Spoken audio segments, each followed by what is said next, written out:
कौन देखे जन्नत का मंजर देखकर, और कौन है रोशन ज्यादा चांद या मेरे नबी। आयशा ये सोचती थी रुए अनवर देखकर, और अल्लाह अल्लाह मिल गया आका की खिदमत का शरफ। ऊँटनी बैठी अबू अय्यूब का घर देखकर, ऊँटनी बैठी अबू अय्यूब का घर देखकर। माइक पे हजरतुल अल्लामा व मौलाना हाजी हारून रशीद साहब सुभान।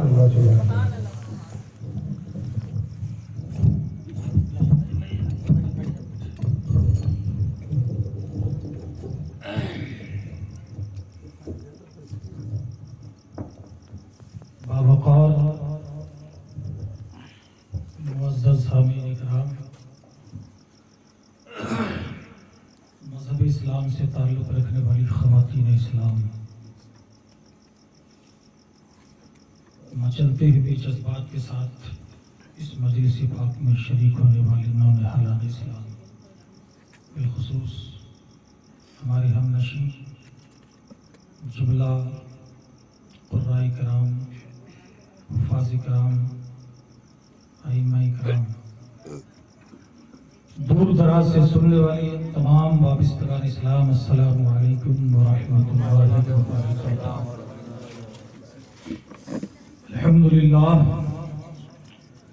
अल्हम्दुलिल्लाह नहमदुहु व नुसल्ली व नुसल्लिमु अला रसूलिहिल करीम। अम्मा बअदु फ़अऊज़ु बिल्लाहि मिनश शैतानिर रजीम। बिस्मिल्लाहिर रहमानिर रहीम। अल्लज़ी ख़लक़ल मौत वल हयाता लियब्लुवकुम अय्युकुम अहसनु अमला व हुवल अज़ीज़ुल गफ़ूर। सदक़ल्लाहु मौलानाल अज़ीम व सदक़ रसूलुहुन नबियुल अमीनुल करीम। वनहनु अला ज़ालिका लमिनश शाहिदीन वश्शाकिरीन वल्हम्दुलिल्लाहि रब्बिल आलमीन।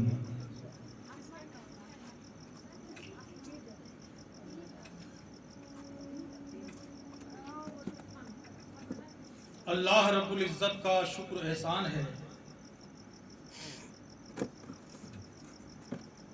कि उसने अपने हबीब के जिक्र सुनने और सुनाने की खातिर हम सबों को आज की मजलिस में शरीक होने की तौफीक अता।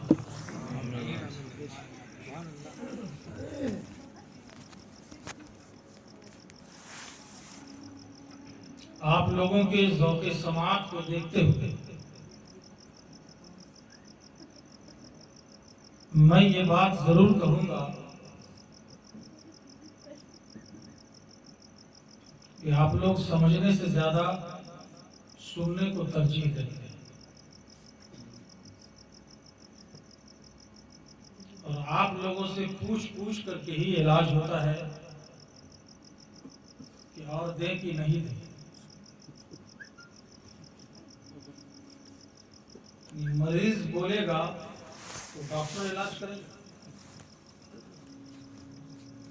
तो डॉक्टर आपकी बीमारी के मुताबिक दवा तजवीज़ करेगा। याद रखिए, जलसे में असल जो होता है ना, वो तकरीर होता है जी, ना शरीफ नहीं। असल जीवन ना शरीफ सुनना इबादत है, भाई से सवाब है, भाई से बरकत है। लेकिन वो मकसूद भी ज़ात नहीं है, मकसूद भी तबा है। तबीयत में फरहत पैदा करने के लिए, तबीयत में इंबिसात पैदा करने के लिए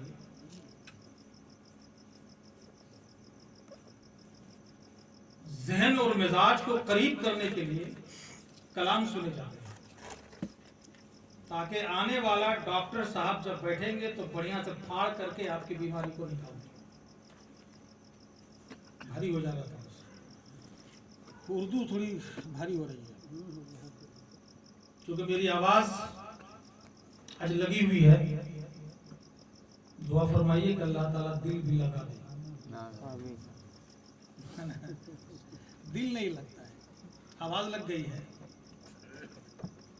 बोलने का मकसद ये है कि जब आदमी को भूख लगती है तो आप क्या बोलते हैं, चलो मेरे साथ चटनी खा लो, मेरे साथ सालन खा लो, या बोलते हैं चलो मेरे साथ रोटी खा लो या भात खा लो, ये ना बोलते हैं। मकसद है भात खाना, सालन खाना मकसद नहीं है, चटनी खाना मकसद नहीं है, दाल पीना मकसद नहीं है। मकसद है खाना खाना, चाहे खाने की सूरत में चावल आए, चाहे खाने की सूरत में रोटी आए। उस रोटी को डालने के लिए सालन की जरूरत पड़ती है, वरना बहुत देर तक रोटी जो है मुंह में चक्कर मारती रहती है, मुंह में घूमती रहती है। उस रोटी को आसानी से पेट में उतारने के लिए कभी दाल में डुबोते हैं और कभी सालन में डुबोते हैं और कभी चटनी लगा करके हम खा लेते हैं, लेकिन मकसद है रोटी खाना।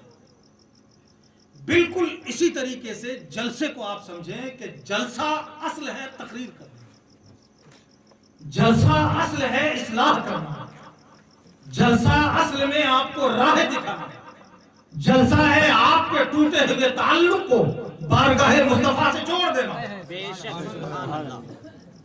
अब आज के जलसे का मकसद है किसी की तड़पती हुई रूह को तस्कीन पहुंचाना, जो हमसे बिछड़ गया हो, जो सन्नाटे के आलम में रह रहा हो, जो बेकसी और बेबसी की जिंदगी गुजार रहा हो। आज उसकी बेबसी और बेबसी पर हम मोहब्बत और इनायत रसूल के फूल बरसाने को हाजिर हुए। आज इसीलिए हम बहुत देर तक आप हजरात के सामने दिगर जलसों से हट करके अपनाइयत का एहसास करके मैं घंटों आपकी मजलिस में बैठा, ताकि हमारे नात खां का दिल बहलता रहे और आप उनके नाते पाक सुनते रहे। लेकिन ये क्या कमाल है यार कि जब हम आपकी दिलजोई के लिए पूरा घंटों देने लगे और जब हम बैठे तो आप चल दिए। समझ रहे? किसी को नहीं, अगर कोई और भी जा रहे हैं, मेरी निगाह और भी जा रही है।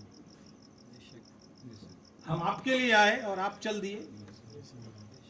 तो मकसद है आपको तकरीर, अगर तकरीर होनी है तो इस्लाह होगी, और इस्लाह होने से आपको कभी डांटना भी पड़ेगा, कभी झिड़कना भी पड़ेगा, कभी प्यार से भी, कभी मोहब्बत से भी। उसी को तकरीर कहते हैं। अगर तकरीर में इस्लाह ना हो, अगर तकरीर के अंदर जज्बातियत ना हो, तकरीर के अंदर अगर आपकी बीमारी का इलाज ना हो, आपके बिगड़े हुए हाल को सुधारने का अगर वो जराए ना बन सके, तो फिर वो तकरीर बेकार है। तकाज़ाए हाल के मुताबिक गुफ्तगू की जाती है, जो आपकी चाहत हो उसके बारे में बताई जाती है। मसलन आज की जो मजलिस है वो इसाले सवाब की है। अगर मैं शादी की बात करूं तो आपको अच्छा लगेगा? जिस मौसम में जिस चीज की जरूरत है बात उसी की होनी चाहिए, तब भी अच्छा लगेगा। मकसद क्या है? इसाले सवाब, यही मकसद है कि कल तक हमारा बाप, हमारा भाई, हमारा लख्ते जिगर, हमारा नूरे नजर, हमारे चचा, हमारे मामा, हमारे दादा यहाँ मौजूद थे, आज हमसे वो बिछड़ गए। उनको कुछ ऐसा पहुंचा दिया जाए, उनको ऐसा कुछ दे दिया जाए ताकि उनकी अंधेरी कब्र जो है ना रोशनी में तब्दील हो जाए, ताकि उनकी रूह को तसल्ली मिल जाए, ताकि अल्लाह तबारक व तआला उनके गुनाह को बख्श दे। तो देने के लिए भी हमें दामने रसूल में आना पड़ेगा, हमें निजात पाने के लिए कदमे रसूल पे आना पड़ेगा, हमें भलाई और निजात चाहने के लिए आका के करीब आना पड़ेगा, आका की गुलामी का पट्टा गले में डालना होगा। इसलिए मिलाद के नाम से अपने जलसे को मंसूब करते हैं। अगर आका का मिलाद न होता तो जलसा वजूद में न आता, आका का मिलाद न होता तो जमीन का बिछौना नहीं बिछाया जाता, आका का मिलाद न होता तो आसमान का सामियाना नहीं ताना जाता। ये सारी बहारें मेरे आका के मिलाद के सदक़े में है, हम और तुम मेरे आका के मिलाद के सदक़े में है, ये शम्सो कमर आका के मिलाद के सदक़े में है, ये शजरो हजर आका के मिलाद के सदक़े में है। आला हजरत फरमाते हैं ये कलील चटक, ये ज़बान चाहत, लबे जूम, ये चमक चमक के अल्लाह का महत्व नबी कदम की बात। सुभान अल्लाह। वही जलवा शहर है, वही असले आलम उद्धार है, वही लहर है, वही बहर है, वही पाठ है, वही धार है। सुभान अल्लाह। सब कुछ तो मुस्तफा की जात है, इसलिए नबी के नाम से मिलाद को लगाते हैं। मिलाद करने का मकसद है हम अपने जलसे को नबी की जात से जोड़ दें, ताकि हमारा जलसा काबिले तफवीज बन जाए, काबिले बाबरकत बन जाए, और आका के दामन से लग करके हम अपने मरने वाले के लिए रब की बारगाह से निजात तलब कर सके। तभी करते मिलाद, वरना इसकी जरूरत क्या है? आका के कदमों से हट करके ना तुझे जन्नत मिल सकती है, न तेरी नमाज हो सकती है, न तेरा रोजा हो सकता है, बल्कि खुद आका करीम सल्लल्लाहु अलैहि वसल्लम ने इरशाद फरमाया कि जन्नत या हौज़े कौसर को ढूंढना हो तो मेरे कदमों के नीचे ढूंढा करो। मुस्लिम शरीफ की हदीस है। अभी अल्लामा जमाल साहब अभी बहुत इबारत के साथ आपको हदीस करीमा सुना रहे थे। इनको देख करके जाहिर बात है कि मुझको भी रंग आ गया है। मैं एक हदीस पाक पढ़ता हूँ। सुभान अल्लाह। हम लोग ये बारह सुने हैं कि हम लोग मरने के बाद जो है कौसर का जाम पिएंगे। क्यों समासा? मरने के बाद कौसर का जाम पिएंगे, मेरे आका सल्लल्लाहु अलैहि वसल्लम पिलाएंगे। तो साकी कौसर है, अल्लाह ताला ने उन्हें कौसर अता किया। इन्ना आतैना कल कौसर। कौसर एक बहुत बड़ा हौज है जिसका पानी कोई पी लेगा, अगर एक कतरा पानी हलक से नीचे चला गया तो कभी भी वो प्यासा नहीं होगा। अब आइए उस कौसर को ढूंढते हैं कि कौसर है कहाँ है, बता सकते हैं? कौसर को ढूंढो, वो कौसर कहाँ है?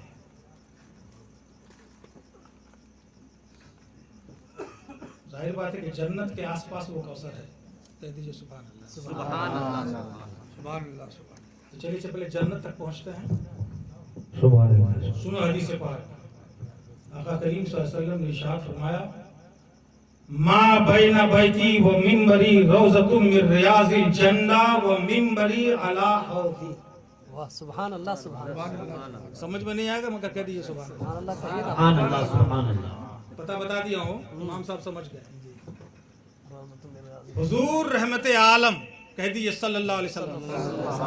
मेरे आका सल्लल्लाहु अलैहि वसल्लम ने इरशाद फरमाया, मा बैना बैती व मिंबरी। हुजूर फरमाते हैं कि मेरा घर और मिंबर के दरमियान सुभान अल्लाह, सुभान अल्लाह, जो जगह है वो जन्नत के बागों में से एक बाग है। सुभान अल्लाह। इसमें कोई मदीना गए हैं कोई शख्स? सुभान अल्लाह। अब हुजूर अलैहिस्सलातु वस्सलाम की जो मस्जिद है, मस्जिद नबवी, उसके बाएं तरफ हुजूर नबी करीम सल्लल्लाहु अलैहि वसल्लम का रोज़ा अनवर है, आपकी कब्र शरीफ है। मस्जिद के बाएं तरफ। और वहां से निकल कर जब दाहिने हाथ में थोड़ा सा बढ़ेंगे आप, तो वहां एक मिंबर है। तो आप सल्लल्लाहु अलैहि वसल्लम का जो घर है, उस घर यानी जहां रोज़ा अनवर है, जो कब्र शरीफ, वो घर है। हुजूर अलैहिस्सलातु वस्सलाम का पहले वो घर था, उसी में रहा करते थे आप, उसी में आराम फरमाया करते थे। और वो सबसे छोटी चहेती सैयदना हजरत अबू बकर सिद्दीक रदियल्लाहु अन्हु की बेटी हजरत अम्मा आयशा सिद्दीका रदियल्लाहु ताला अन्हा का वो घर था। हुजूर अलैहिस्सलातु वस्सलाम अपनी जाहिरी उम्र के आखिरी वक्त में जब मलकुल मौत आए तो अम्मा आयशा सिद्दीका के घर पे आए, और आप सल्लल्लाहु अलैहि वसल्लम ने उन्हीं के घर में पर्दा लिया। ठीक है, बात समझ में आ गई? तो वो आपका घर था। हुजूर फरमाते हैं, मेरे आका फरमाते हैं, मेरे नबी फरमाते हैं कि माँ बैना बैती व मिंबरी, रौज़तुम मिन रियाज़िल जन्ना, कि मेरा घर और मिंबर के दरमियान, मेरा घर और मिंबर के बीच बीच में जो जगह है वो जन्नत के बागों में से एक बाग है। तो गोया हुजूर जहां कदम रखें, हुजूर जहां चलते रहे, हुजूर जहां पर अपने कदमाने नाज से जमीन को शरफ बख्शते रहे, हुजूर तो पूरे मदीने में चले। पूरे मदीने को जन्नत तो नहीं फरमाया, लेकिन आका ने मदीने के जिस खित्ते को चाहा, मेरे आका ने फरमाया ये टुकड़ा पूरा मदीना तो जन्नत की बहार है, लेकिन जो मेरा घर और मिंबर के दरमियान जो टुकड़ा है वो ऐन जन्नत है, वो जन्नत है। और ऐ लोगों सुनो, मिंबरी अला हौदी, और जिस मिंबर पर मैं खड़ा होकर के खुतबा देता हूं, जिस मिंबर पर खड़े होकर इमाम साहब बोलते हैं, वहां भी एक मिंबर है जहां मेरे आका बोला करते थे, जहां मेरे आका हिदायत करते थे, जहां मेरे आका तकरीर करते थे। तो मेरे आका सल्लल्लाहु अलैहि वसल्लम ने इरशाद फरमाया, वो मिंबरी अला हौदी, सुभान अल्लाह, और मेरा मिंबर हौज़े कौसर के ऊपर है। सुभान अल्लाह, पता लग गया ना, मेरा मिंबर हौज़े कौसर के ऊपर है। सुभान अल्लाह। जब मैं मुस्लिम शरीफ की हदीस को पढ़ा तो मेरा रोआ रोआ खुश हो गया कि आज तो एड्रेस मिल गया। कि सोचते थे कि मरने के बाद मैदान क़यामत में कहीं हौज़ होगा बहुत बड़ा, लेकिन पता चला कि वो हौज़ कहीं नहीं है, हौज़ मदीने में। कहना कि मक्के में आब एक ज़मज़म है, मदीने में आब एक कौसर। मक्के में हजरत खदीजा है तो मदीने में हजरत फातिमा। तो मक्का में तो आब ज़मज़म है, लेकिन आब कौसर मदीने में है। और कहां है? मेरे आका के मिंबर के नीचे है। मिंबर बनता कौन है? जब मेरे आका ने कदम रख दिया तो वो मिंबर बन गया। जहां आका खड़े हो गए वो मिंबर बन गया। तो मिजाज दिया, ऐ मेरी उम्मतियों, ऐ लोगों, अगर तुम कौसर तक आना चाहते हो, अगर कौसर के जाम तुम पीना चाहते हो, अगर कौसर के एड्रेस को तुम पाना चाहते हो, तो सबसे पहले तुम्हें नबी के कदमों में आना पड़ेगा। सबसे पहले रसूल के कदमों में आना पड़ेगा। जो मेरे रसूल के कदमों में आ गया वही हौज़े कौसर तक पहुंच गया। जो नबी के कदम तक ना पहुंचा वो हौज़े कौसर तक नहीं पहुंचा। नारे तकबीर, नारे रिसालत, उलमाए अहले सुन्नत, मसलके आला हजरत, जश्न ईद मिलादुन नबी, नारे तकबीर, नारे रिसालत।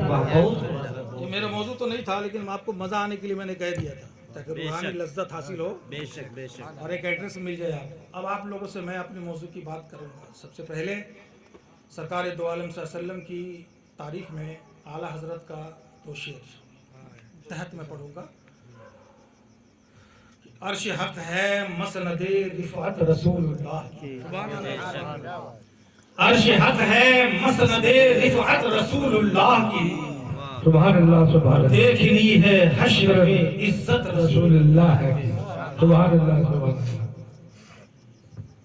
आप लोग भी शरीक हो जाइए। अर्श हक है, अभी नहीं, लास्ट वाला बोलिएगा खाली। अर्श हक है मसनदे रिफअत रसूलुल्लाह की, सुभान अल्लाह, और देखनी है हश्र में इज्जत रसूलुल्लाह की, सुभान अल्लाह। सुभान अल्लाह, सुभान अल्लाह, सुभान। एक शेर और, कब्र में लहराएंगे, सुभान अल्लाह, सुभान। कब्र में लहराएंगे ता हश्र चश्मे नूर के, जलवा फरमा होगी जब तलअत रसूलुल्लाह की, सुभान अल्लाह, जलवा फरमा होगी जब तलअत रसूलुल्लाह की। बहुत अच्छा, कब्र में लहराएंगे सुभान अल्लाह, सुभान। ता हश्र चश्मे नूर के। आला हजरत के अगर इसी शेर पर गुफ्तगू की जाए तो मुझ जैसा कम पढ़ा इंसान भी पूरी रात बात कर सकता है। सुभान अल्लाह, सुभान। हम लोग तो आला हजरत के गुलामों के गुलाम हैं। और आला हजरत के शेर पर ही हम लोग नाज करते हैं। बेशक। आंख बंद करके अगर किसी का शेर पढ़ना हो 100% सच और सही और कुरान और सुन्नत के मुताबिक, तो आला हजरत का ही नजर आता है। सुभान अल्लाह। कब्र में लहराएंगे ताहश, यानी मैदान कयामत तक, हश्र तक। क्यों लहराएंगे? हाँ, कब्र में लहराएंगे ताहश्र चश्मे नूर के, जलवा फरमा होगी जब तलअत रसूलुल्लाह। सुभान। यानी तुम्हारी कब्र में जब अहले ईमान की कब्र में रसूल आ जाएंगे तो वो कब्र जन्नत के बागों में से एक बाग बन जाएगी। अभी अल्लामा जमाल साहब से आप लोगों ने सुना कि दुरूद शरीफ का एक टुकड़ा था, एक कागज था जो रख दिया तो पल्ला हल्का हो गया नेकी का। समझ रहे हैं? यानी एक तरफ बदी और एक तरफ नेकी। तो एक तरफ अगर 2 किलो रखिएगा, एक तरफ 100 ग्राम, तो कौन वाला ऊंचा जाएगा? बोलिए, 100 ग्राम ऊंचा भागेगा कि नहीं? तो हल्का कौन वाला होगा? हैं? 100 ग्राम वाला। और ये भारी हो गया ना, तो पल्ला हल्का हो गया। वो तो पता चला कि बदियां ज्यादा हो गई, बदियां ज्यादा हो गई और गुनाह ज्यादा हो गए और नेकियां कम हो गई। हम कहते कागज के टुकड़े का कोई कमाल नहीं था। एक नुक्ता बता रहा हूं, कागज के टुकड़े का कमाल नहीं, ये जो बदियां कम हो गई और नेकियां ज्यादा हो गई, ये कागज के टुकड़े का कमाल नहीं, बल्कि मेरे आका के दस्ते मुबारक का कमाल था। मेरे आका के हाथ लग गए, कसम खुदा की इसमें बरकत आ गई कि नेकियां खत्म होती नजर आई और ये गुनाह खत्म होते नजर आए और नेकियां सर पर चढ़ करके बोलना शुरू। मेरे आका के दस्ते करम की बरकत थी। नबी का हाथ जो लग गया तो नबी करीम सल्लल्लाहु अलैहि वसल्लम कब्र में भी आएंगे। तो क्या होगा आने से? कब्र में लहराएंगे ताहश्र चश्मे नूर के, जलवा फरमा होगी जब तलअत रसूलुल्लाह की। देखिए, सवाल 2 तरह के होते हैं। एक होता है अकीदे का सवाल और एक होता है अमल का सवाल। कब्र में अकीदे का सवाल होगा और मैदान महशर में अमल की पूछ होगी। मैदान महशर में अमल के बारे में पूछा जाएगा और कब्र में अकीदे के बारे में पूछा जाएगा। आप बहुत सारे उलमा से सुने होंगे कि अगर कब्र के सवाल जवाब से पार हो गया तो मैदान महशर तक तुम फ्री हो गए, है ना? है। और अगर कब्र में फंस गए तो समझ लो फंसे रह गए। यानी अकीदा इंपॉर्टेंट है, अकीदा खास होता है, लेकिन अकीदा दिखता नहीं है। समझ रहे हैं? जो खास होता है ना, जो असल होता है वो दिखता नहीं, लेकिन अगर वो ना हो तो सब बेकार है। इंसान के साथ जो 2 बातें हैं, एक अमल और एक अकीदा होता है। अकीदा किसी को दिखता नहीं, अमल सबको दिखता है। तो कब्र में उसके बारे में सवाल किया जाएगा जो दिखता नहीं, यानी अकीदे के बारे में पूछा जाएगा। समझ रहे हैं ना? असल यही असल है। मसलन हमारा जिस्म और हमारी रूह है, तो हमारे जिस्म के अंदर असल क्या है? बोलिए ना थोड़ा सा, आप लोग भी बोलिए। रूह है। रूह को आप लोगों ने कभी देखा है? नहीं। लेकिन है कि नहीं? मानते हैं? रूह खींची जाती है, कभी खींचते हुए देखे हैं? रूह निकाली जाती है, मगर निकलती है कि नहीं? रूह निकलती भी है, रूह आती भी है, रूह चली भी जाती है। इतने बड़ी गौर कर रही थी किताब पढ़ते पढ़ते कि रूह को देख क्यों नहीं सक रहे हैं। तो बहुत कुछ सोचने के बाद मैं इस नतीजे पे पहुंचा कि घर में जो टीवी रहती है, टेलीविजन जो टीवी रहता है, उसको चलाने के लिए एक रिमोट होता है। आपके हाथ में रिमोट थमा दिया जाए और बटन दबाते हैं आप, तो टीवी ऑन हो जाता है, चालू हो जाता है जी। तो स्क्रीन से कुछ टकराता जरूर होगा। यहाँ से दबाते हैं तो उसके स्क्रीन पर कुछ ऐसी चीज है जिसको रे बोलते हैं, जी रियाई लग रहे हैं।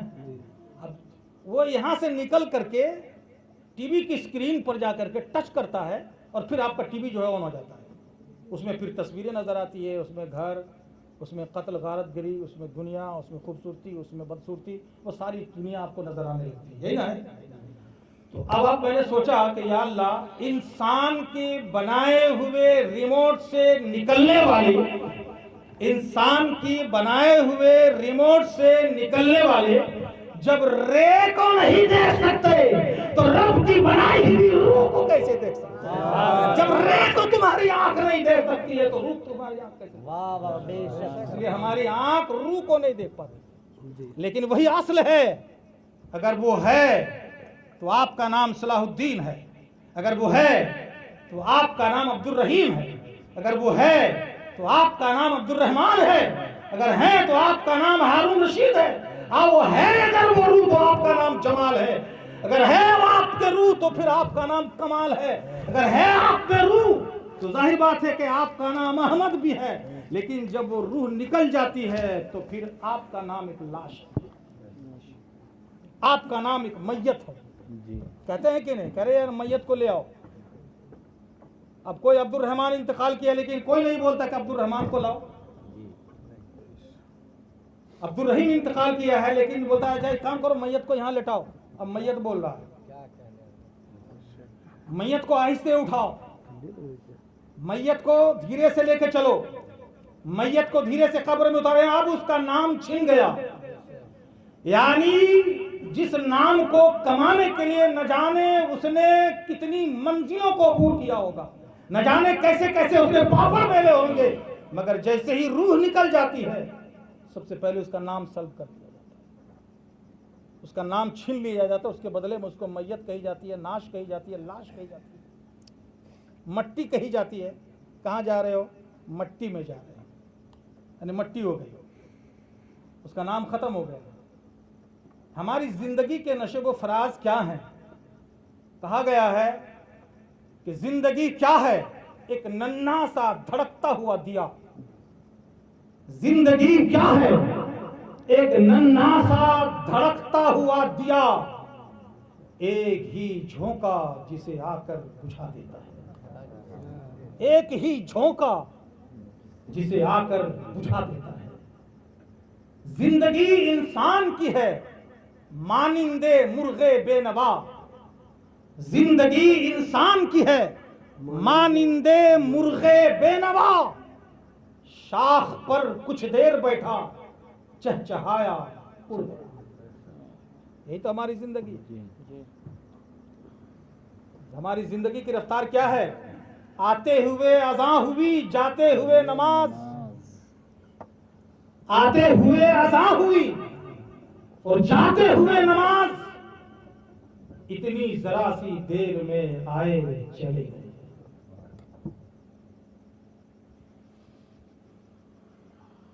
इतनी मुख्तसर जिंदगी है।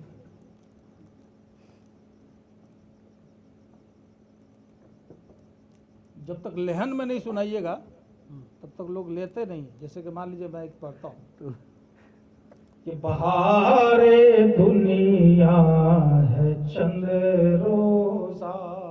सुभान अल्लाह। चंद रोजा है ना, दुनिया की जो जिंदगी हमारी है वो चंद रोजा है। बहारे दुनिया है चंद रोजा, न चल यहाँ सर उठा उठा कर, यानी अकड़ के मत चलो। वला तमशी फिल अर्द मरहा इन्नका लन तखरिकल अर्द वलन तबलुगल जिबाल तूला।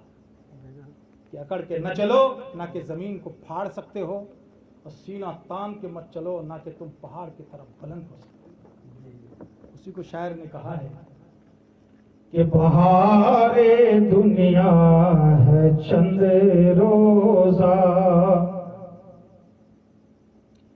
न चले यहाँ सर उठा उठा कर,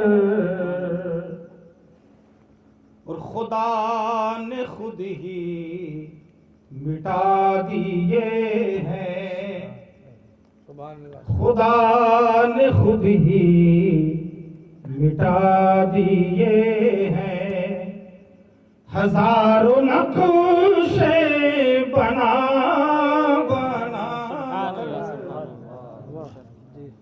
अल्लाह ताला ने न जाने कैसे कैसे नक्शे आए और मिटा दिए। बड़े अकड़ने वाले, इतराने वाले, जमीन वाले, हुकूमत वाले, ताकत वाले इस जमीन पर उभरे, लेकिन रब तबारक व तआला ने आज उसके नामो निशान को मिटा डाला। अब क्या होता है? मिट गया मुश्ताक दिल से, यानी दिल से मिट गया। कौन? जो जाने वाला है उसकी यादें मिट गई, फूल पुराने हो गए, फूल महंगे हो गए और कब्रें पुरानी हो गई। क्या हो गया? आदमी तो चला गया, तीजा चारम 40वां सालाना करने के बाद आदमी भूल जाता है, फिर उसकी कब्रों का निशान भी मिटा दिया जाता है।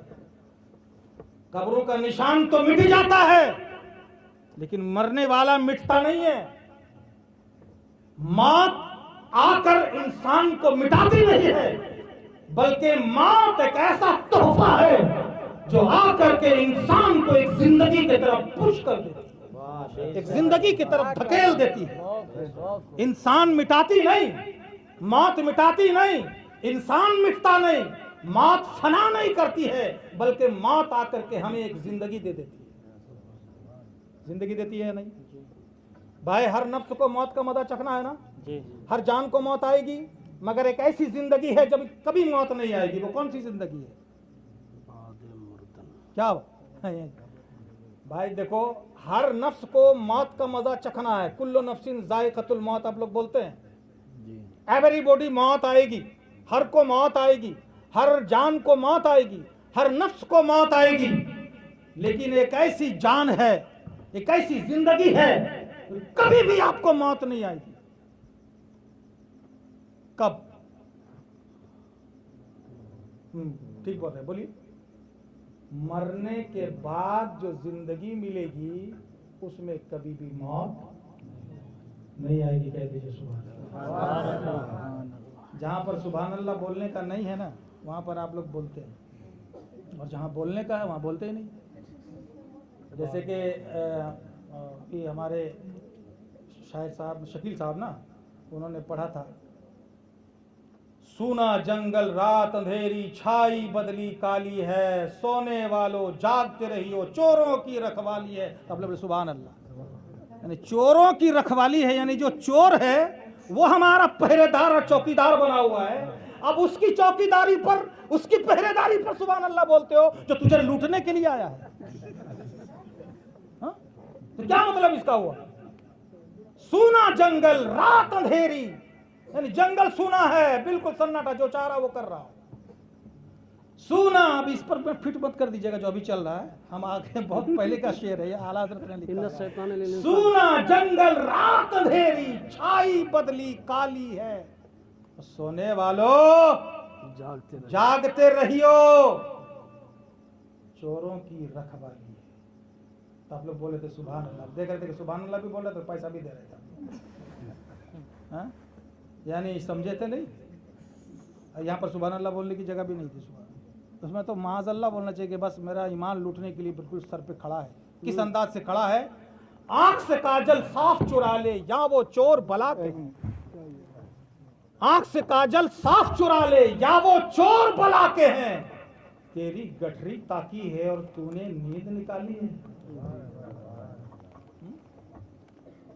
वो तो तुम्हारा गांठ तका हुआ है कि किसी तरीके से जो गठरी इसके पास ईमान की है, किसी तरह से भी ईमान की गठरी को उचक लिया जाए, ईमान की गठरी को खोलकर बिखेर दिया जाए। आंख से काजल साफ चुरा ले, इसका माने यह है कि बड़ी सफाई के साथ वो चोरी कर लेता है। कैसे? मसलन सुभान अल्लाह अल्हम्दुलिल्लाह अल्लाहु अकबर, सुभान अल्लाह अल्हम्दुलिल्लाह अल्लाहु अकबर, आप मेरे करीब आ गए। मतलब बड़ा वजीफ़ा पढ़ते हैं, हाजी साहब भी हैं, लंबी लंबी दाढ़ी है, टोपी है, कुर्ता पजामा है, चलो यार कुछ बरकत हासिल करते हैं। जैसे ही आप आए मेरे सामने में, मैंने आपको ज़बह कर दिया। नहीं समझे? अरे जंगल में ना एक बुजुर्ग जो है अल्लाह अल्लाह कर रहे थे। अब इसको समझिए, अल्लाह अल्लाह कर रहे थे, वो अल्लाह का जिक्र कर रहे थे।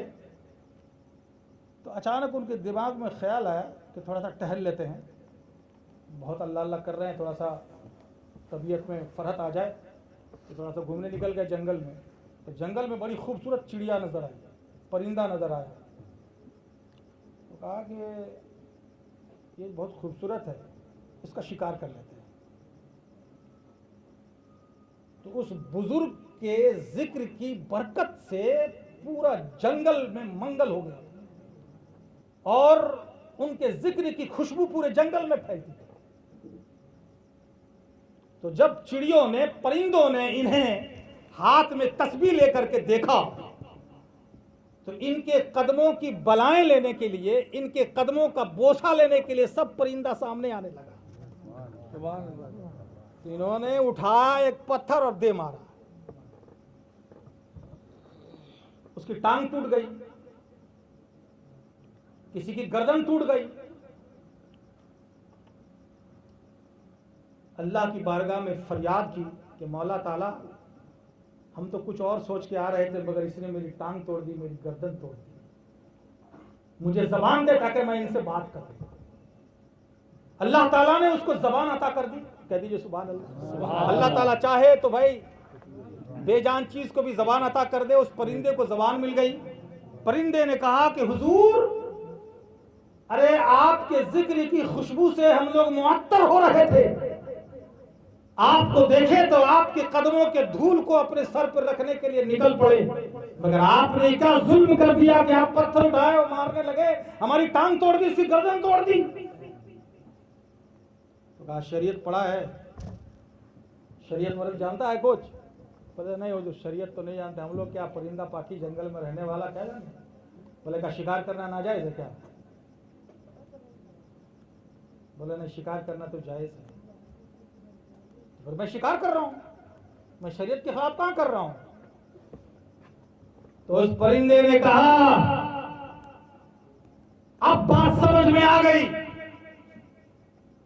अब आपका तस्बीह हिलाना समझ में आ गया, अब आपका अल्लाह का जिक्र करना समझ में आ गया। अगर वाकई आप शिकार करना चाह रहे थे तो आप शिकारी के लिबास में आ जाते। आप ये अल्लाह के नेक बंदों के लिबास में क्यों आ गए? आपके लिबास को देख करके हम जैसा नातमाम इंसान, हम जैसे नातमाम और हम जैसे बेअक्ल जानवर तो अल्लाह का वली समझ करके करीब आए थे। हमें क्या पता था कि आप अपने हाथ में, आप अपने बगल में छुरी छुपाए हुए हैं। अगर आपको शिकार ही करना था तो कम से कम शिकारी के लिबास लेकर के आते। हम तो अल्लाह का वली समझ करके आपके करीब आ गए थे। सुभान अल्लाह। तो आज बहुत सारे ऐसे भी आपको आएंगे जिनका लिबास, जिनकी दाढ़ी, जिनकी टोपी, जिनके जबान पर काल अल्लाह व काल रसूल की सदाएं आएंगी।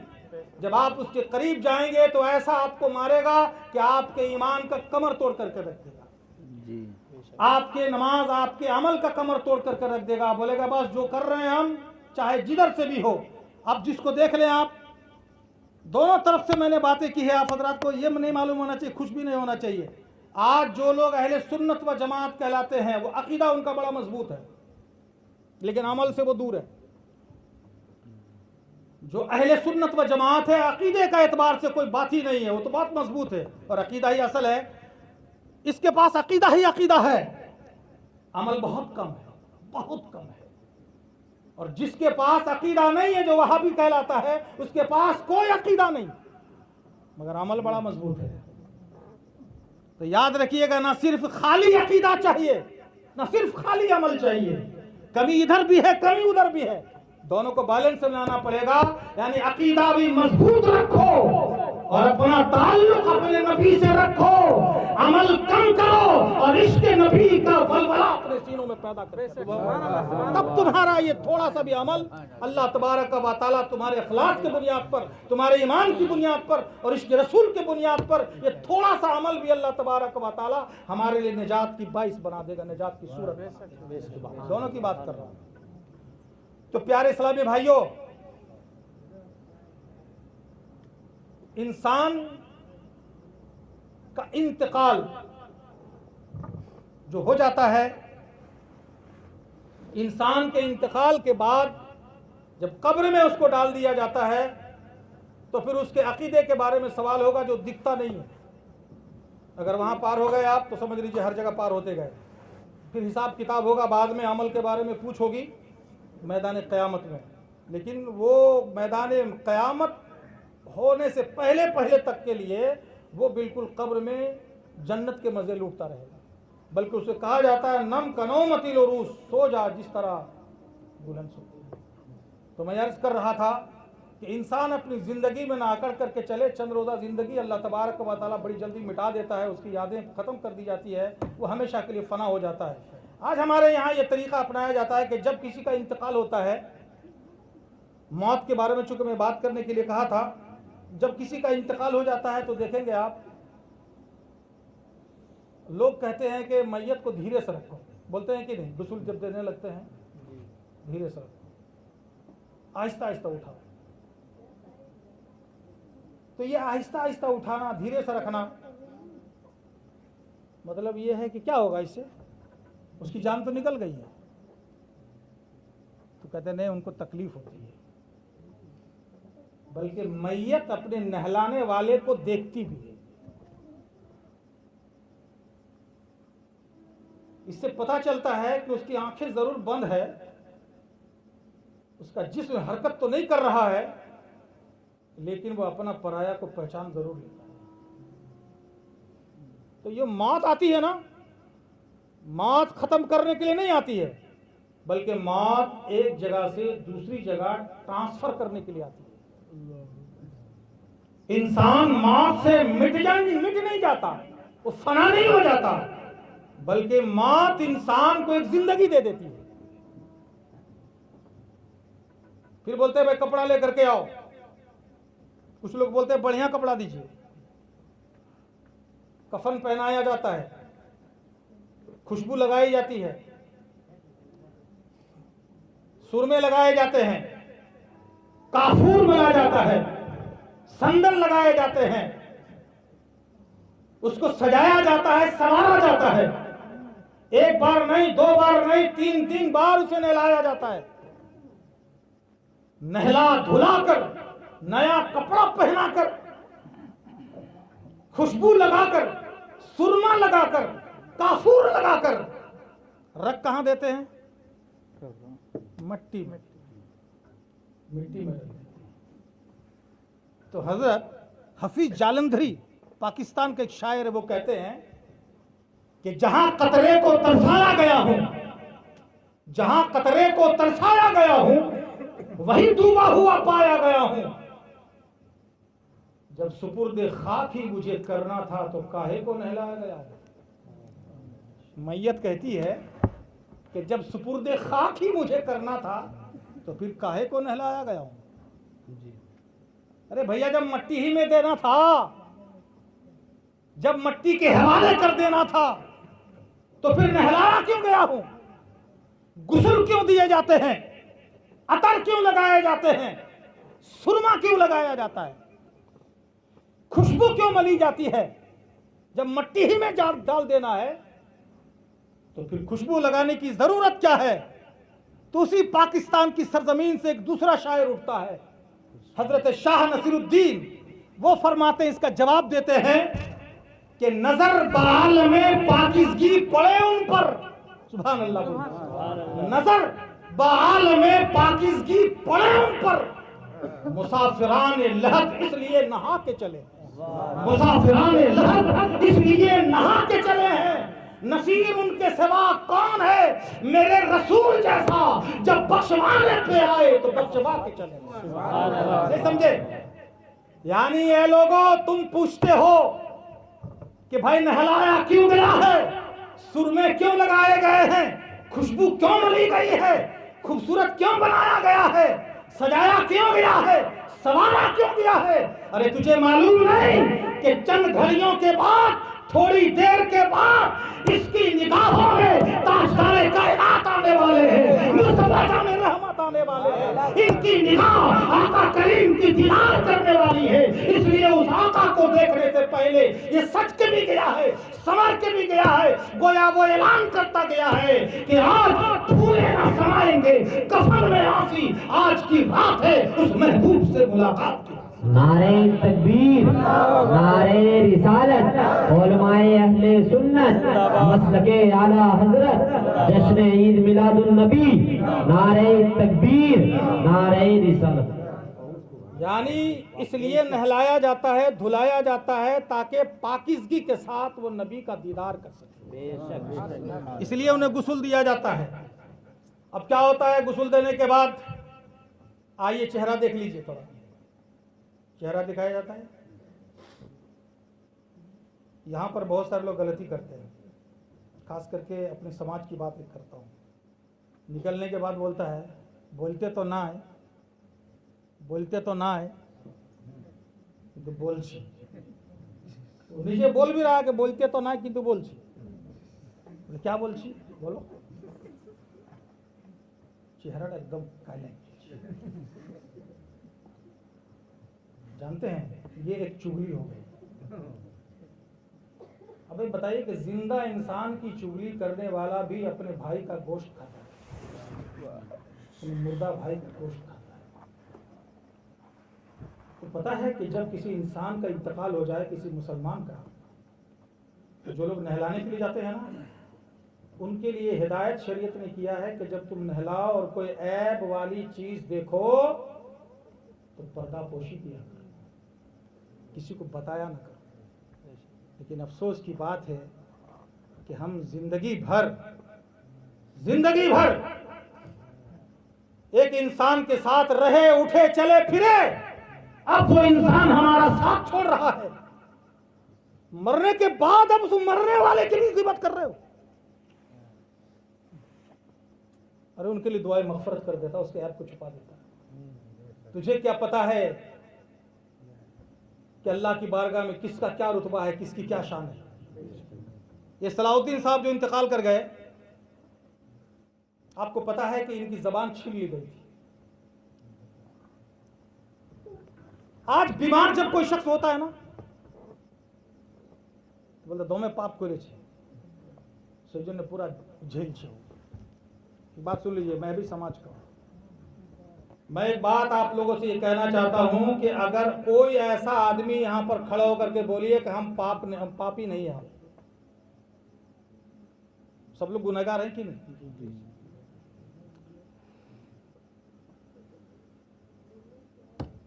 आला हजरत ने खुद अपने आप को मुजरिम कहा। आला हजरत है फरमाया ना कि मुजरिम को ना शर्माओ, अहबाबो कफन ढक दो। मुजरिम को ना शर्माओ, अहबाबो कफन ढक दो। अरे मुंह देख के क्या होगा, पर्दे में भलाई है। जब आला हजरत अपने आप को मुजरिम कह सकते हैं तो क्या हम लोग की मजाल है कि हम कह सके हमारा कोई जुर्म नहीं? जुर्म सबका है, पापी सब हैं। जब इंसान को बीमारी दे देता है अल्लाह तबारक व तआला, तो गोया अहले ईमान को जब कोई बीमारी आती है, मैं अहले ईमान की बात कर रहा हूं, मुसलमान की बात कर रहा हूं, अहले ईमान के लिए उसकी बीमारी अल्लाह की तरफ से रहमत बन करके आती है। जी बेशक रहमत। बोले क्यों? बोले जब अल्लाह तबारक व तआला किसी बंदे को उरूज देना चाहता है, जब अल्लाह ताला किसी बंदे को ऊंचा करना चाहता है, जब अल्लाह ताला किसी बंदे को अपनी जन्नत तक बुलाना चाहता है, तो जन्नत में आने से पहले उसकी सफाई करवाता है, उसकी ग्राइंडिंग करवाता है। और यह है हदीस पाक में कि अगर एक दिन कभी किसी को बुखार आ जाता है, अगर वो मुसलमान सब्र कर लेता तो अल्लाह ताला उस एक दिन के बुखार के बदले में अल्लाह ताला उस बुखार वाले शख्स के 1 साल के गुनाह को माफ कर। सुभान अल्लाह। जो बीमार होके मरता है ना, कुछ लोग बोलते हैं ना कि दुआ कर दीजिए चलते फिरते मौत हो जाए, हम तो बोल देंगे ये दुआ ही मत करवाइए, ये दुआ करवाओ कि अल्लाह ताला मुझे तौबा की तौफीक दे। अरे तौबा करके मार। जब कोई बीमार हो जाता है ना तो उसका दिल दुनिया से उचाट हो जाता है, याद रखिएगा। बीमार हो गया है तो उसका दिल जो है ना दुनिया की ख्वाहिश से टूट जाएगा। भाई भतीजा ब्रादर अपना बेटा बेटी सब उसकी निगाह में खटकने लगते हैं, चूंकि उसका दिल अब अल्लाह से लग चुका होता है। इसलिए मरते वक्त जब इंसान पर मौत तारी हो जाए तब हम लोग बोलते हैं मासी देखनो को तोर सामने के डराया छे क्या बोटे, वो पहचानवाता है कि ईटा क्या बोटे, ईटा क्या बोटे देखनो, हालांकि उसकी रूह अटक रही है। जब रूह अटकने लगेगी ना, याद रखिएगा उसको गुस्सा आता है जो सामने लोग खड़े होते हैं, उससे बात मत कीजिए कभी भी, याद रखिए। तो नुक्ता ले लीजिए, जब इंसान की रूह अटकने लगे तो उससे बात मत कीजिए और पहचानवाइए मत, और रसगुल्ला भी मत खिलाइए, सिर्फ पानी का कतरा उसको डालते रहिए। इसलिए कि रूह जब खिंचती है ना, मालूम है क्या पोजीशन होती है? हदीस पाक में है कि बाबुल के कांटे के ऊपर जब कोई गीली चादर डाल करके एक तरफ से खींचो तो चादर का एक एक धागा अलग अलग हो जाएगा। इसी तरीके से जब इंसानी जिस्म से रूह की चादर खींची जाती है तो गोया उसका एक एक पार्ट जो है ना बदन का टूट टूट करके बिखरने लगता है। ऐसे पोजीशन में आप बोलिएगा ये कौन है, ये कौन है, ये कौन है, पहचान नहीं, बल्कि उस वक्त पहचानना छोड़ दो और जो लोग वहां खड़े हों अपनी बातें बंद कर दो और अल्लाह की तस्बीह पढ़ा करो, ला इलाहा इल्लल्लाह, ला इलाहा इल्लल्लाह मुहम्मदुर रसूलुल्लाह। इस तस्बीह को पढ़ा करो ताकि तुम्हारे पढ़ने की वजह से वो जाने वाला शख्स आखिर में मेरे आका सल्लल्लाहु अलैहि वसल्लम की रिसालत की और मेरे रब की वहदानियत का इकरार करते हुए दुनिया से चले। ये तरीका है। मरने के बाद चेहरा देखो, जरूर देखो, लेकिन हाँ औरतों का चेहरा जो आम तरीके से दिखाया जाता है ये बंद कर दीजिएगा। अगर औरत का इंतकाल हो जाए तो आम लोगों को उसका दर्शन न करवाया जाए, जो खास हो वो देख सकते हैं, आम लोग नहीं देखना चाहिए। हाँ महरम का मसला इमाम साहब से पूछ लीजिएगा, है ना। बहरहाल आम लोगों को नहीं दिखाना चाहिए। इसी तरह कब्र में उतारते हैं तो तो लोगों को हट जाना चाहिए, जब कब्र में उतर जाए तख्ता बिजा जाकर के मट्टी देनी चाहिए। देखिए एक बात बताते हैं, इंसान के मरने के बाद उसका जिस्म जो है ना अल्लाह की अमानत हो जाती है, अल्लाह की अमानत है वो। अब मान लीजिए जिसको नहीं देखने का है उसको क्यों देख रहे हैं आप, क्यों गुनाह कर रहे हैं आप? अरे आखिरी वक्त है, किसी की अमानत है, उस पर निगाह ना डालो। जब रसूल करीम सल्लल्लाहु अलैहि वसल्लम ने मना फरमा दिया है कि ना देखा करो तो ना देखो, और जब आप कब्र में उतार देते हैं तो आप कहते भी हैं बिस्मिल्लाह अला मिल्लत रसूलुल्लाह, कि रसूलुल्लाह सल्लल्लाहु अलैहि वसल्लम की मिल्लत पर इसे उतार दिया गया। और क्या बोलता है कि भाई इसका चेहरा जो है किबले की तरफ घुमा दो। शरीयत का 2 मसला इसमें है, या तो पूरा बॉडी घुमा देना चाहिए, बेहतर यह है कि पूरा बॉडी घुमा दे, करवट दाहिने करवट में सुला दीजिए, ये ज़्यादा अच्छा है। लेकिन अगर पूरा करवट ना सुलाइए तो कम से कम उनका चेहरा किबले की तरफ कर दिया जाए। हाँ वही किबले की तरफ है ना, तो आप चेहरा घुमा दिए उधर, क्यों? फिर चेहरा क्यों घुमाया जाता है? अब तो नमाज पढ़ना नहीं है। हाँ मंजूर चाचा भाई, चेहरा कब घुमाते हैं? जब नमाज पढ़ते हैं तो बोलते हैं मुतवज्जिहन इला जिहतिल काबती शरीफती अल्लाहु अकबर, यानी नमाज पढ़ना हो तो चेहरा किबले की तरफ करो। तो कब्र में जाने के बाद तो अब कोई नमाज नहीं, अब कोई इबादत नहीं, तो फिर आप अपना चेहरा मैयत का किबले की तरफ क्यों घुमा देते हो? आखिर बात क्या है? तो बोले किबला मैयत के दाहिने तरफ पड़ता है। किबला जो होता है मैयत के दाहिनी जानिब पड़ता है। और जब आप काबा शरीफ में नमाज पढ़ रहे हो तो नमाज पढ़ने वालों के दाहिने बाजू में मदीना होता है। जब आप सलाम पढ़ते हो तो थोड़ा सा टेढ़ा हो जाते हो कि नहीं? यानी काबा यूं है, जब सलाम पढ़ो तो थोड़ा सा ऐसा हो जाते हो। तो पता चला मदीना ये है।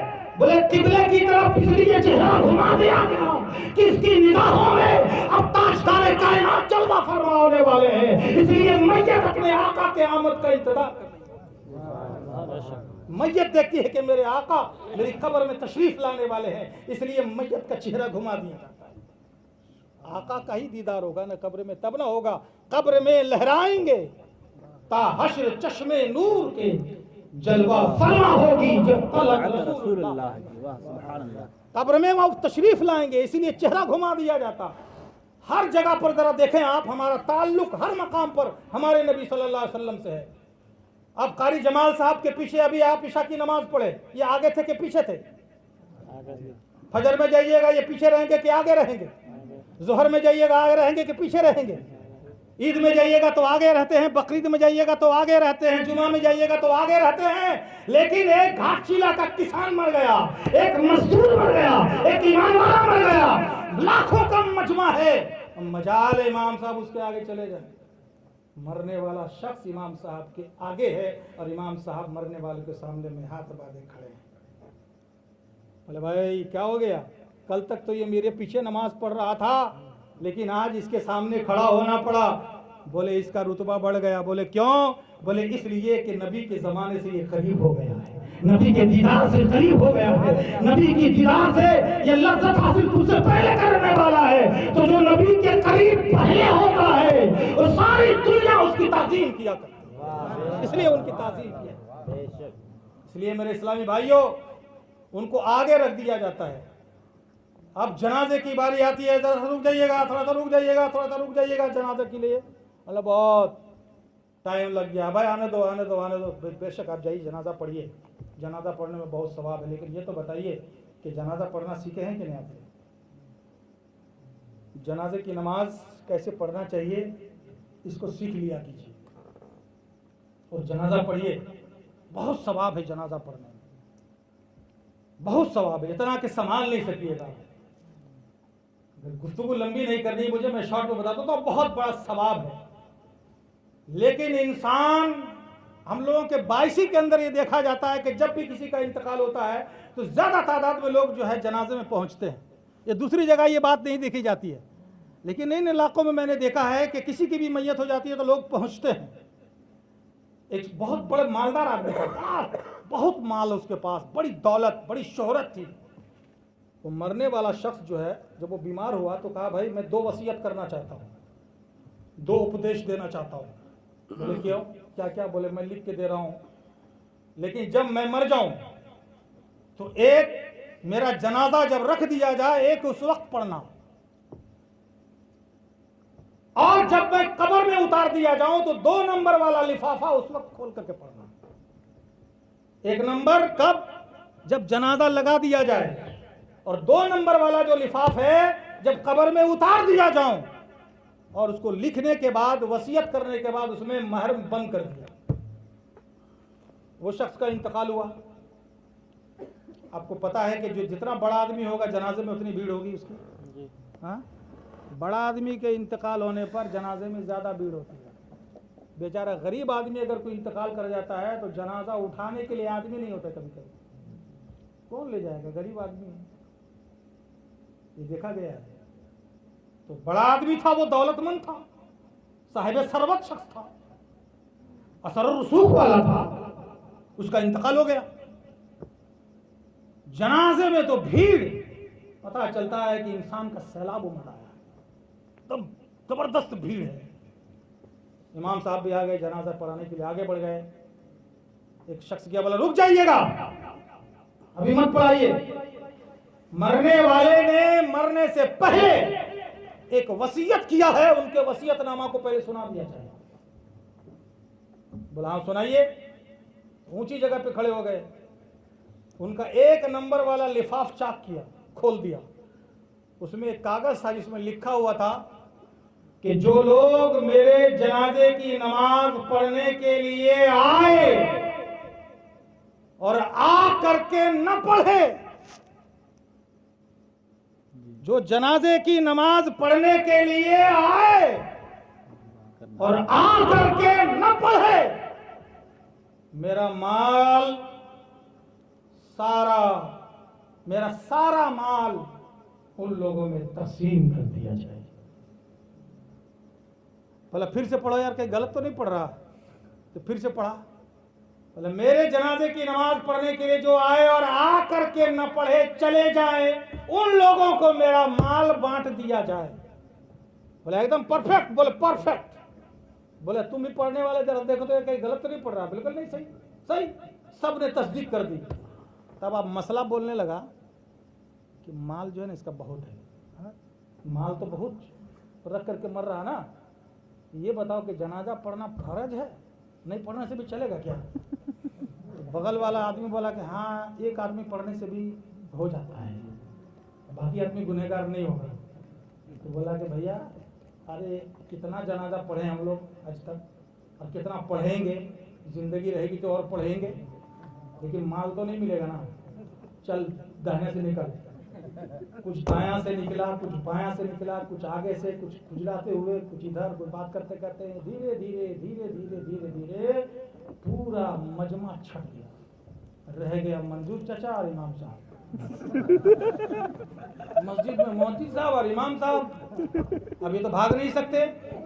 उनके लड़कों में, मरने वालों के लड़कों में एक लड़का जो कुरान पढ़ा हुआ था, एक लड़का था जो दीन पढ़ा हुआ था, एक लड़का था जो मेरे आका सल्लल्लाहु अलैहि वसल्लम से मोहब्बत करने वाला था। वो बोला चाहे यार जो भी हो, बाप की वसीयत है कि आ करके न पढ़े तो माल मिल जाएगा, चाहे माल मिले न मिले, मगर मैं अपने बाप के जनाजा जरूर पढ़ूंगा। बोला कोई बात नहीं। 3 आदमी में जमात होती है। इमाम साहब आगे बढ़ गए और उनका लड़का और एक मौजिद साहब जनाजे की नमाज पढ़े। बोले भाई जनाजे की नमाज हो गई है, आप लोग आ जाओ आ जाओ आ जाओ आ जाओ। सब लोग आ गए दौड़ करके। अब तो माल मिलेगा, जल्दी जल्दी उसको दफन करो। क्या होता है, मरने वाले को कब निकाला जाएगा यही ना पूछा जाता है। जल्दी करो भाई, क्या देर कर रहे हो, बोलते हैं कि नहीं? बता देरी को तेरी, जल्दी करना, बोलता है कि नहीं? यानी मरने वाले को जल्दी से खलास करो। या फिर मान लीजिए आप बोल दिएगा फलां साहब का इंतकाल हो गया है, फलां बस्ती में आपने फोन किया, फलां साहब का इंतकाल हो गया, तो वो बोलेगा कि मट्टी कब है, ये नहीं पूछता है। उसको उल्टा कर बोलिएगा कि फलां साहब का इंतकाल हो गया है, तो वो बोलना चाहता है कि घर से निकालोगे कब, घर से कब निकाल रहे हो, यानी जनाजा कब होगा, मट्टी कब होगी। तो क्या हुआ, जल्दी से वो लोग समेट गए, जितने बिखर गए थे वो लोग आ गए, कब्र में मट्टी डाल दी गई। अब इंतजार कर रहा है कि जल्दी से फारिग होने के बाद जाएंगे और पूरा माल बंटवारा होगा। तो बोला कि भाई रुक जाओ। दूसरा वाला बोला गया है कि जब कब्र में दफन कर दिया जाए तो दूसरा खत खोला जाए, दूसरी वसीयतनामा पढ़ा जाए। बोला ठीक है। सब लोग मट्टी दे दिए। मट्टी देने के बाद बोला रुक जाइए, दूसरा वाला पढ़ रहे हैं। दूसरा वाला जब लिफाफा चाक किया तो उसने लिखा है कि माल मेरा है, खत भी मेरा, वसीयत भी मेरी। मैं चाहूं तो पहले वाला जो हुक्म था उसको मनसूख कर सकता हूं, लिहाजा पहले वाला जो हुक्म मैंने दिया था मैं उसको मनसूख करता हूं, उसको डिलीट करता हूं, और मैं वसीयत करता हूं कि जिन लोगों ने मेरे जनाजे की नमाज पढ़ी है उन लोगों को मेरा माल बांट दिया जाए। मंजूर बाबा जी, रास्ते में लेके क्या तो किया? यानी ये वसीयत है, यानी आदमी जो है ना, जो देखा माल है, माल की वजह से नमाज पढ़ता है, माल की वजह से न पढ़ो। अल्लाह तबारक व तआला जब अपने बंदों को अता करेगा ना, तो दुनिया का सारा माल एक तरफ और एक गुनहगार मुसलमान के जनाजे की नमाज पढ़ने को उसका जो सवाब है बेहद तो हिसाब है।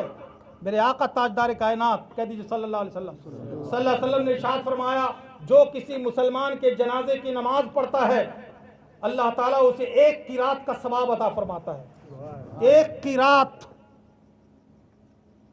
और जो जनाजे के पढ़ने के बाद जो कब्र में जाता है मट्टी दे करके वापस आता है, अल्लाह ताला अपने फजल से उसे 2 किरात का सवाब अता फरमाता है। तो किरात का वजन समझ में नहीं आया। जिस तरह आज के बच्चों को एक आना समझ में नहीं आता है, 52 समझ में नहीं आएगा, 54 समझ में नहीं आएगा। आएगा आज के बच्चे को देखवे नहीं किया तो कहां समझेगा। इसी तरीके से एक वजन होता है किरात, जैसे माशा होता है, रत्ती होती है, इसी तरीके से वजन होता है किरात। तो सहाबा कराम को बात समझ में नहीं आई और सहाबा कराम ने पूछा माहियल किरात या रसूल अल्लाह, ए मेरे आका सल्लल्लाहु अलैहि वसल्लम किरात का वजन कितना होता है? अगर जनाजे की नमाज पढ़ूं तो 1 किरात और मट्टी दे करके वापस आऊं तो 2 किरात, 1 किरात का वजन कितना होगा? तो मेरे आका सल्लल्लाहु अलैहि वसल्लम ने इरशाद फरमाया 1 किरात का वजन उहद पहाड़ के बराबर होता है। बताइए कि जनाजे की नमाज पढ़ोगे तो 1 किरात का जो सवाब है वो उहद पहाड़ के बराबर है। इसलिए जनाजा पढ़ो और जनाजा पढ़ने के बाद फिर जब वापस आते हैं तो दूसरा एक दिन छोड़ करके तीसरा दिन जो होता है वो तीजा का दिन होता है। 3 दिन हो गया। तीजा के दिन क्या करते हैं? कुरान खानी जिसको करने आता है करें, जिसको नहीं आता है न करें। सुभान अल्लाह, अल्हम्दुलिल्लाह, अल्लाहु अकबर पढ़ें, ला इलाहा इल्लल्लाह पढ़ें। बस आखिरी गुफ्तगू चल रही है, सलातो सलाम पढ़ने के लिए आप लोग तैयार रहिए। चूंकि हम जाते जाते चाहते हैं कि कुछ आप लोगों को दे दें, आप लोग इस्तेमाल कीजिएगा बाद में भी। कुरान शरीफ जिसको सही पढ़ने आता है वो पढ़िएगा जरूर, और जिसको पढ़ने नहीं आता ना गलत सलत मत पढ़िएगा, वरना बजाय सवाब के गुनाह होगा। कुरान शरीफ पढ़ने के लिए कुरान शरीफ पढ़ना सीखना पड़ेगा। जैसे अल्हम्दुलिल्लाह, अगर अल्हम्दुलिल्लाह पढ़िएगा तो माना उल्टा हो जाएगा, अल्हम्दुलिल्लाह ही पढ़ना पड़ेगा। इसलिए एक बांग्ला में एक ही तो हा होता है, लेकिन अरबी में जब जाइएगा तो उसमें 2 हा होता है, एक हा और एक हा। अल्हम्दु के माने होते प्रशंसा, अल्हम्दु के माने होते तारीफ, और अल्हम्दु बोलिएगा तो उसका माने फटा पुराना कपड़ा होता है।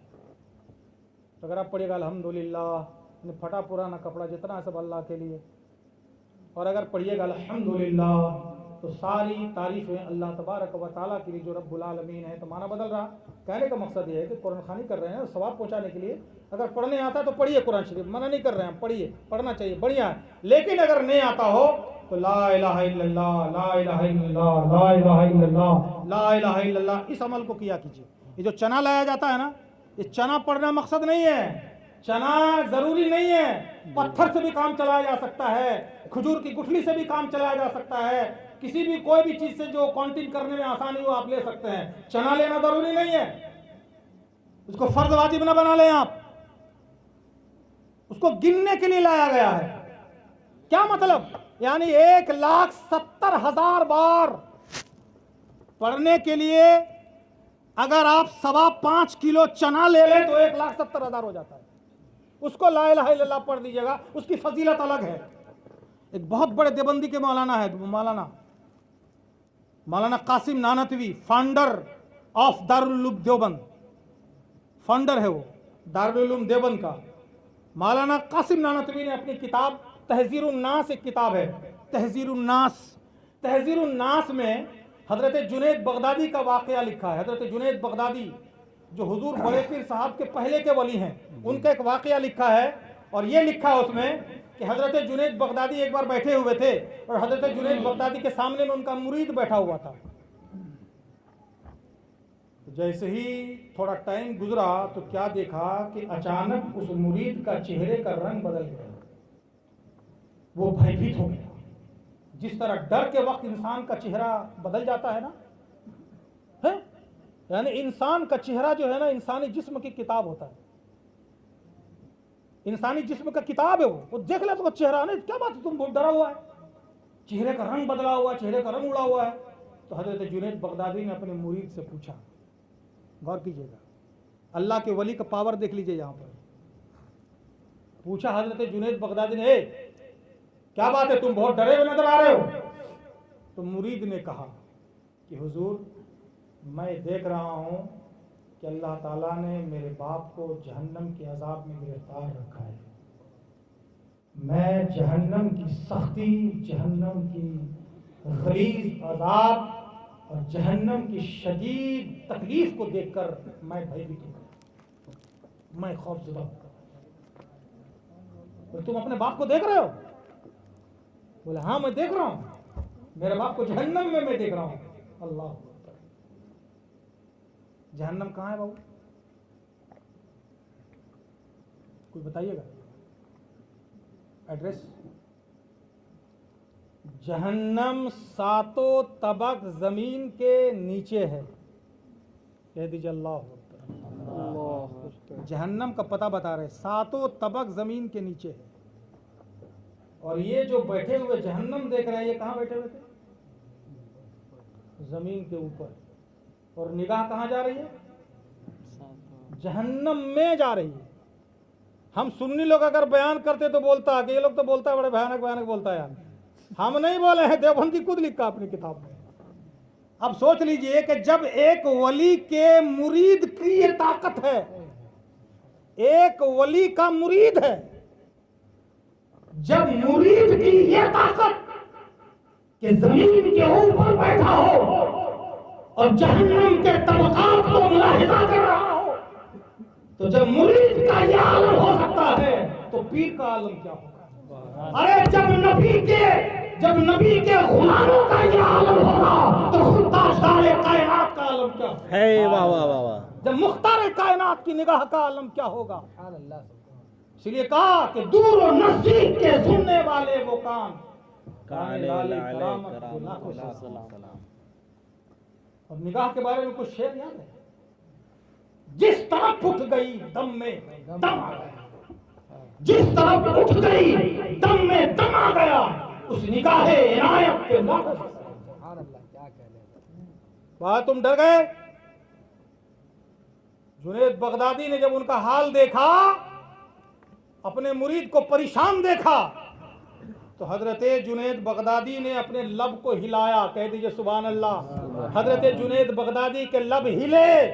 अभी चंद मिनट से ही नहीं गुजरे थे कि मुरीद के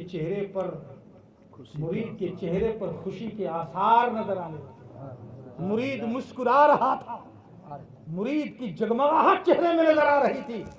हजरत जुनैद बगदादी ने पूछा, अरे क्या हुआ?